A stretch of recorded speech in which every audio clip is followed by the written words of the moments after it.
So, as I've said, I am not a trainer, I'm not a coach. Yes, I have approximately 26 years experience boxing myself and being taught by coaches and trainers and people who have experience. But I'm just speaking from my personal experiences and opinions and perspective in these videos. When you're my age, 36, 37 on the 3rd of March, your warm-ups before any vigorous, hard training should be like full body. Just because you're punching things doesn't mean you shouldn't warm up your lower back or your legs or your lower extremities. So your feet, your ankles, and vice versa. When you're going running, which I'm about to, that doesn't mean that you shouldn't warm up your upper body, your elbows, your shoulders, the back, the top half of your back, and vice versa. Because recovery and being able to back up your training sessions is just as important as being able to put in a hard day's training. It's no good with cardio if you can't continually back it up, because anyone that's done cardio understands that you have to stay consistent with it in order for it to remain consistent in terms of your ability and your potential to run, box, skip, play basketball, it don't matter. Cardio is very different to strength. If you get strong, you may be able to have a week off and come back and bench press more or arm curl more. With cardio, so fitness, being able to run fast and far and for long and all these things, you can get extremely fit where you're running, great times in the 100, 200, 400, 5K. If you have a week off, your body will not allow you to remain as fit as you was. Cardio is a lot harder to sustain and maintain than physical strength. That's just my opinion from my personal experiences. Now, when you're dealing with athletes that predominantly rely on cardio, output, volume, being able to do something a lot over a short or long mid-term range, you can't afford for cardio to be the thing that lets you down, especially in a combat sport, because I can tell you right now, there's nothing more disheartening than being so unfit that someone that you know can't outbox you or can't beat you up the way you're getting beat up when you're unfit, simply because of your own lack of effort and consistency with your cardio and working on all the things that, keep you fit and healthy.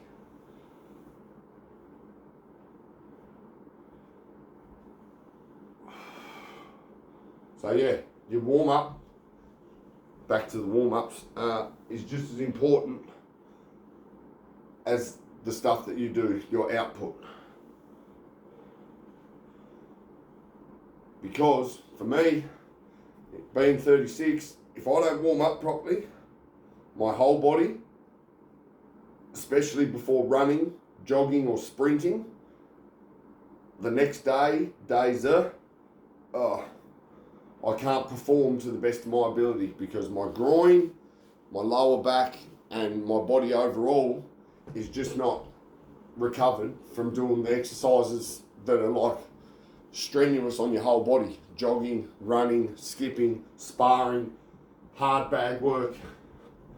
All these things play different roles in how sore your body will be the next day. For me, running and jumping and sprinting are the main ones, because they're the exercises I do the least of. When I do them hard, if I don't warm up properly, my whole body, the next day, I know about it, don't you worry. And for me, I can't afford to have real soreness. When I say real soreness, I wake up every day and I feel fine, perfect, not an injury, not a niggle, not an ache. And I know that's hard to hear for some people, but I didn't work my whole life. I haven't had a job my whole life, unfortunately, and worked like other people. I won't go into why that is because it's irrelevant on this video, but I've had the ability and the choice to just eat healthy and work on my body this entire time up to 36, to the point where I don't have any serious injuries, or my body hasn't been run into the ground from constant labour, constant work, constant bending over, picking up, turning, lifting heavy things, the sort of stuff that takes wear and tear on your body over years, especially many years. So I've been blessed in that sense, but I still insist on taking care of my body because, as they say, you have nothing to worry about, or we worry about nothing until we're sick, unhealthy. Then you think, oh, the only thing that matters is getting better. Now, I heard someone give this great analogy the other day. If you were given a Ferrari, a Lamborghini, the car of your dreams, if you scratched it, put the wrong fuel or oil in it, done anything to it, you'd be devastated, yeah? You'd be shattered. You'd want it fixed. You'd want it looking brand new again. Your body is that Lamborghini. Now, if you don't take care of your body will not take care of you. What you eat, what you drink, how much sunlight you get, whether you're outside getting fresh air every day, whether you decide to take your shoes off and walk on the grass, walk on the beach, put your palms up against trees, all this natural stuff that will help your body maintain its purest form of healthiness. If you neglect those basic things that I just said, everything else is pretty much pointless, because the food we eat these days, when you go into a major supermarket chain, you are looking at 99% poison. So it really doesn't matter what you put into your body. If you're not using nature's medicine, fresh air, sunlight, the earth, all these things, everything else that you put in your body is it's just second rate compared to those three things right there. So recovery, warming up, stretching, what you eat in terms of to help you recover, protein and supplements and all these things, yeah, they're great, but you need to start with the fundamentals first. Warming up, cool downs, stretching, knowing your body, knowing what you can and can't do, and yeah, just really listening to your body and taking care of it along the way. Because as I said, I'm 36, 37 in March, and I train with 19-year-olds. I train with 10-year-olds, but obviously they're not as athletic as a 19-year-old. But I train with children, adolescents, young men, 20-year-olds, 25-year-olds, 30-year-olds. And in terms of how my body performs up against them, you wouldn't know that I'm 36, I promise you. And I think the reason for that is because this last 6 years I've done my best to take care of my body, even though my systems and routines weren't perfect. I've always trained, I've always done weights, and I've always tried to eat as healthy as possible in terms of, I'm a meat eater, I'm a carnivore. Like, anyone that knows me can vouch for this. Like, my brother lived with me for months and I purely can just eat meat, literally. Like, I can get a 4-pack of steak and just eat 2 big steaks every night with nothing else. No potato, no vegetables, nothing. Just salt, pepper, Worcestershire sauce. And I don't know. The studies are out there. What you are what you eat. I'm sure you've all heard that. So, yeah. I'm just trying to gee myself up to go running because I really dislike it. I wish people could understand. I'd rather just spar. I don't run when I'm in the ring, so I don't see the need to run when I'm out of it. Boom, boom, boom. Bah, bah, bah. Bah. Bah, bah. November 15th. Let's go. Really looking forward to seeing everyone there and putting on a great show. It'll be the healthiest I've been, the fittest, sharpest. I've always been hard. Nah, jokes. Nah, it'll be the fittest, sharpest, hardest, and most dialed in I've ever been. I've never been more ready for a competitive fight, like getting into a ring or whatever.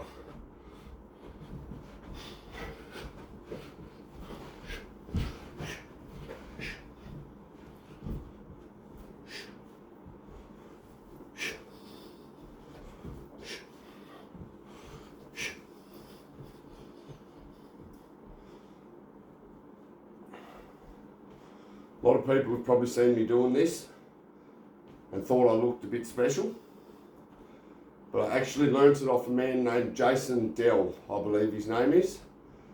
And this man used to come to the detention centre. He was a Tai Chi expert, and yeah, he used to show me and my friends all these cool moves. He used to kick over our heads and do all sorts of crazy stuff. But he was a really good guy, and yeah, he taught me this.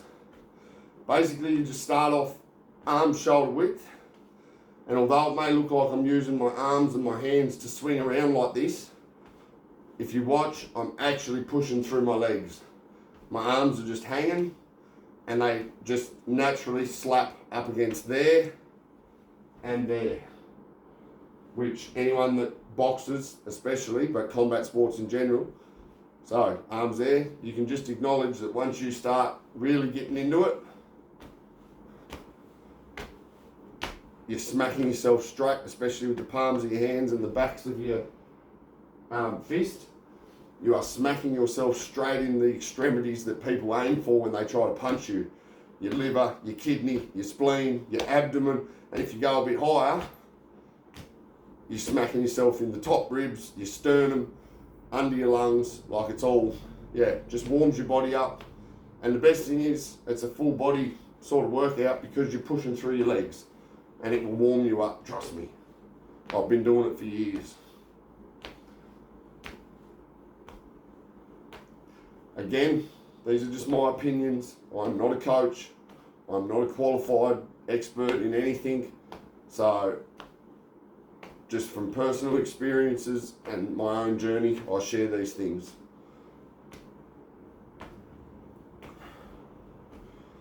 Not really looking forward to going for this run, but it is what it is.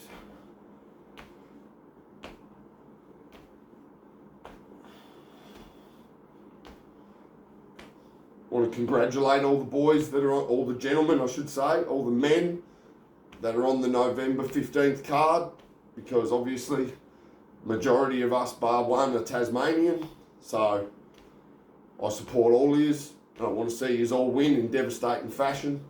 I know yous are all training hard and getting ready for this tournament, this event. So, let's go. No mercy, gentlemen. Really looking forward to it. I'm going to show that age is just a number. Everyone keeps asking me, oh, is this going to be your last fight, Kane? Absolutely not.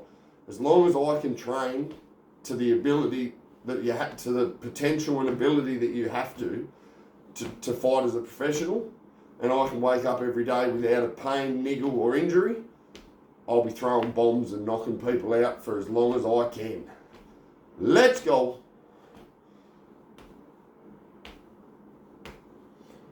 Boxing's the love of my life, aside from my daughter.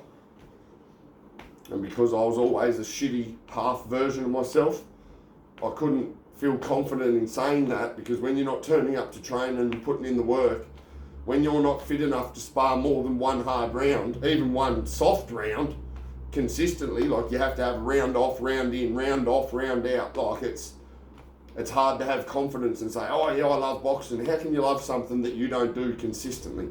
How can you love something that you lack the ability to do consistently?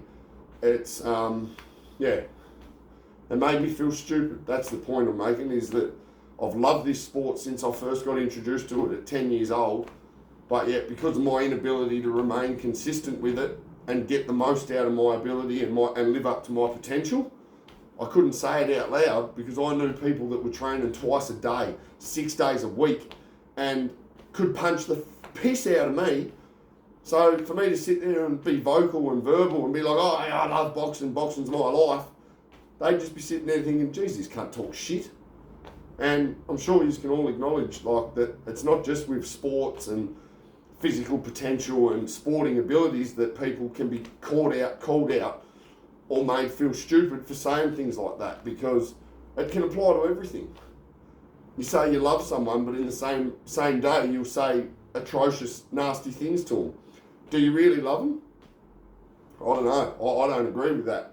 If you love someone, you wouldn't do anything to hurt them. If you love someone, you would do everything consistently to ensure that person's happiness was always at its peak. You know what I mean? So, I don't know. That's, again, my opinion.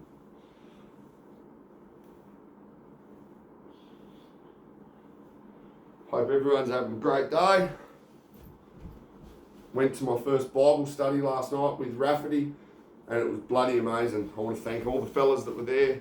They made us feel extremely welcome, and it was a really eye-opening experience. So thank you, gentlemen. All glory to God and Jesus Christ.